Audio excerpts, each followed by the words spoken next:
When US President Donald Trump and Russian President Vladimir Putin met in Helsinki in 2018, the two alarmed allies with a friendly encounter when Trump sided with the Russian leader over his own intelligence agencies regarding election interference.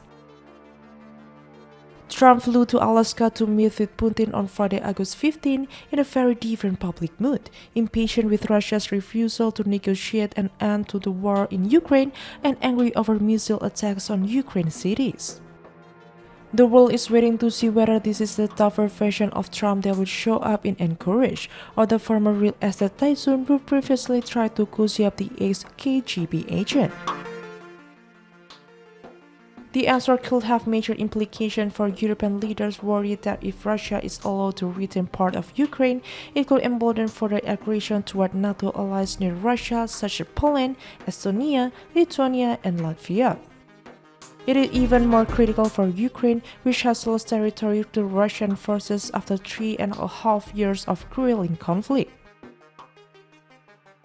Though Trump has taken a harder tone toward Putin in recent months, he has a longer history of trying to appease the Russian leader. When Russia invaded Ukraine in 2022, Trump refused to directly criticize Putin. The Russian president, shunned by many other world leaders, praised Trump for his effort to improve US-Russia relations.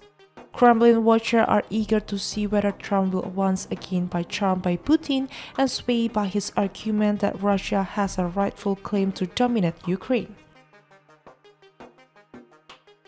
Trump told reporters on Wednesday that he may broker a second meeting involving Putin and Ukraine President Volodymyr Zelensky if the Alaska session goes well. Russia has given no sign that it is ready to make concessions amid fears in Ukraine that Trump might strike a deal without their input. Zelensky has said he wants to see a ceasefire first, followed by security guarantees.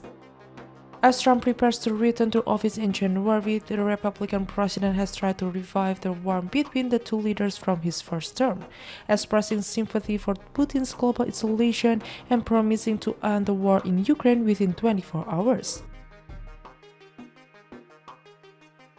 Despite all the outrage, the Russian leader has refused to support Trump's push to bring both sides to a peace deal. Putin has continued deadly bombing raids against Ukraine even as he speaks with Trump regularly. The ongoing bloodshed pushed Trump to take a firmer stance in July, complaining that Putin was stealing. Trump has agreed to send new weapons to Ukraine and has threatened fresh financial sanctions on Moscow. Last week, Trump imposed a 25% tariff on India for purchasing Russian oil, but he has so far held back from following through on threats of tougher sanctions. He was warned of serious consequences if Russia fails to strike a deal. For Trump, the appeal of a deal is powerful. He is openly campaigning for this year's Nobel Peace Prize, pointing to what he claims are diplomatic victories, and has made US allies nervous with his eagerness for a Ukraine peace deal they fear could embolden Putin. In recent days, Ukrainian and European leaders have protested Trump's remarks suggesting that Russia and Ukraine should engage in land swaps to reach a peace agreement.